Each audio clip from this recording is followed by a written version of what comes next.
शिव मंदिर में चले जाना, किसी भी शंकर के मंदिर में चले जाना और पार्वती माता का श्रृंगार देखना एकदम साधारण, एक चुंदड़ी ओढ़ी हुई है, हाथ बंधा हुआ है, कोई थोड़ी बहुत चूड़ी पहनी हुई, माथा में बिंदी, बोर, कुंडल सब पहनी, आराम से बैठी। पर बाकी की माताओं का श्रृंगार देखोगे, अपार सुंदरता का श्रृंगार। पार्वती जी फूलों का श्रृंगार करती है, उनके पास में श्रृंगार तो सब है, ऐसे कोई श्रृंगार की कमी नहीं है। माँ जगत जननी जगदम्बा श्रृंगार की कमी है, ढेर सारा श्रृंगार है, पर माँ उस श्रृंगार को धारण करती है जो जनमानस के लिए श्रेष्ठतम।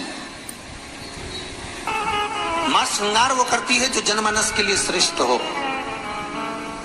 9 दिन में एक दिन अगर घर में ज्यादा बीमारी फैल रही हो, कोई ना कोई बीमार पड़ रहा हो, तो 1 लोटा पानी सुबह स्नान कर कर घर के चारों तरफ घुमाकर नीम के पेड़ के नीचे नवरात्र में डाल देना। महाराज 3 या 4 दिन लगेंगे, आराम लगना चालू हो जाएगा, घर से रोग दूर हो जाएगा।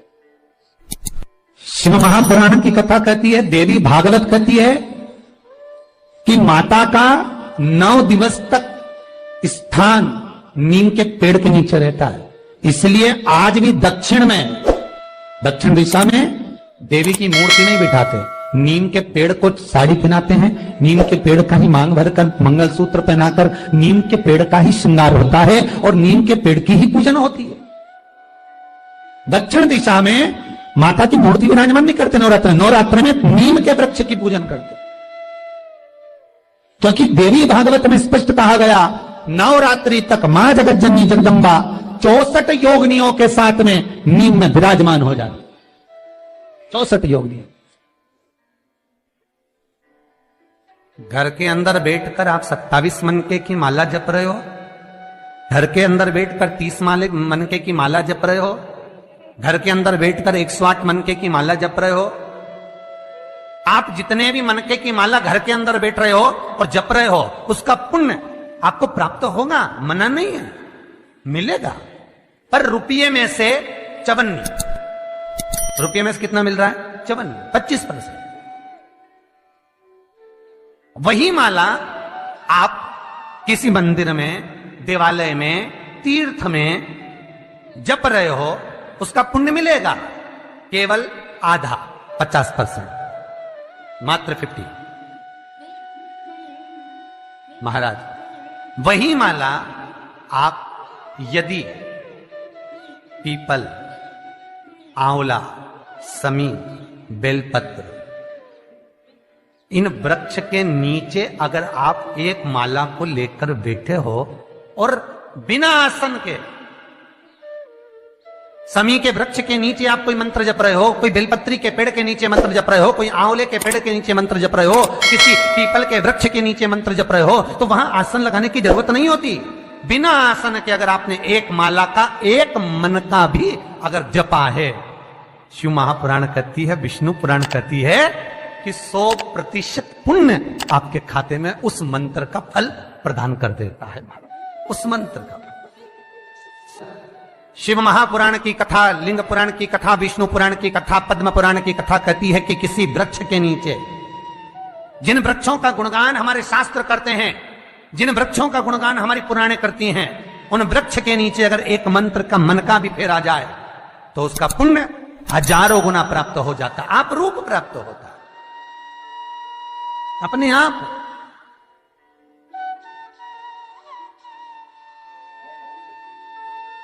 आप जिस पुण्य को करना चाह रहे, मेरा बहुत निवेदन है महाराज, बहुत प्रयास करा करो, प्रयास करना।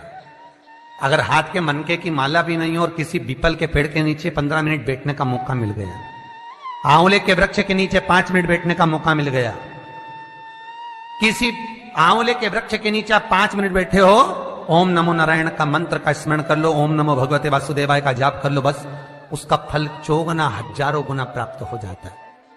शमी के पेड़ के नीचे बैठे हो, श्री शिवाय नमस्तुभ्यम का जाप करिए, 4 गुना फल मिलेगा, 1000 गुना फल।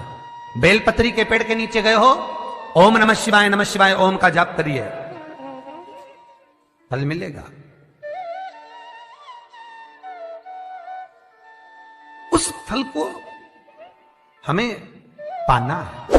शिव जी का पहला पार्वती के साथ अवतारे काल और काली, महाकाल और महाकाली, पहला होता पर द्वार पर चप्पल पड़ी होने के कारणवश वो लौट कर चली जाती है। बहुत ध्यान दीजिएगा महाराज, थोड़ा सा आपको बुरा लगेगा, लग जाए, और शिव पुराण है, जीवन संवार देगी तो अच्छी बात है,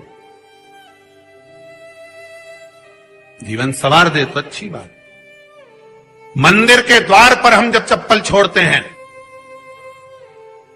जिस मंदिर की चौखट पर चप्पल छोड़ी है, आप जितनी देर आराधना में लगे रहते हैं उतनी देर तक आपकी चप्पल पर जितने लोग लांग कर जाते हैं, जितने लोग लांग कर प्रवेश करते हैं, उसका भी दुख आपके भाग्य में आता चले जाता है। ध्यान दीजिएगा जरा, चप्पल का भविष्य पुराण में पढ़िएगा कभी कि पादुका का महत्व क्या है, पादुका किस ओर उतारना चाहिए, पादुका को कहां रखना चाहिए। स्कंद पुराण कहती है जिस व्यक्ति पर कर्जा बहुत ज्यादा मात्रा में हो जाता है और कर्जा चूकता नहीं है, आप बहुत प्रयास कर लिए, करोड़ों रुपए का कर्जा हो गया, यहां से लिया वहां दिया, वहां से उठाया वहां दिया, वहां से उठाया वहां दिया, तो निवेदन है कभी मौका लगे कर्जा मुक्ति के लिए सारे वृक्षों में अगर कोई श्रेष्ठ वृक्ष माना गया है तो वो बट का वृक्ष माना गया महाराज। इसलिए प्रशासनिक कार्य के लिए, मानसिक टेंशन में,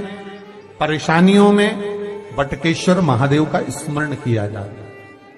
और यदि निवेदन करूंगा बहुत ज्यादा, यदि आपको कर्जा हो गया है, बहुत ज्यादा कर्जा हो गया और वो कर्जा चूक ही नहीं रहा, तो थोड़े दिन बड़ के पेड़ के नीचे आप बटकेश्वर महादेव के लिए 1 लोटा पानी, उसमें थोड़ा सा पिसा हुआ चावल पीस के गला लेना चावल को और पीस लेना, पीस के उस पानी में मिला लेना और मिलाकर उसमें थोड़ी सी हल्दी पिसी हुई डालकर बटकेश्वर महादेव के नाम से बड़ के पेड़ के नीचे अपनी कामना कर कर जो कर्जा हुआ है उस कर्जे का भान देते हुए, स्मरण देते हुए छोड़ दीजिए महाराज।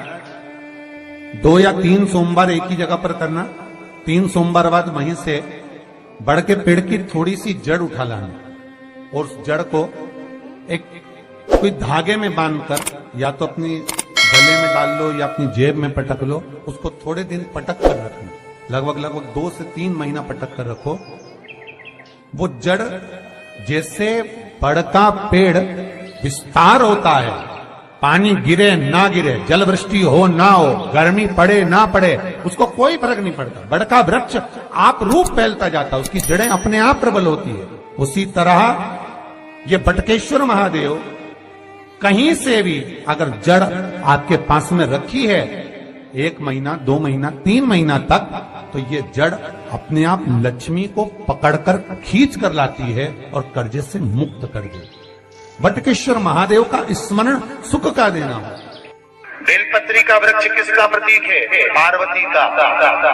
नीम का वृक्ष किसका प्रतीक है? जगदम्बा का। जिस व्यक्ति को ब्लड प्रेशर की बीमारी रहती हो, ऊपर नीचे ब्लड प्रेशर होता रहता हो, तकलीफ भोग रहे हो, बहुत कष्ट में हो, बार बार पसीना आ जाए शरीर पर, कुछ ना करिए, 1 लोटा पानी भरो, 7 पत्ती नीम की डालना, खाई की डालना, नीम, कड़वी नीम, मीठी नीम नहीं, कड़वी नीम, और 7 उसमें बेलपत्र डालना। जिस व्यक्ति का ब्लड प्रेशर हाई हो, लो हो, उसके कमरे में उसको प्लेट से ढक कर रख देना।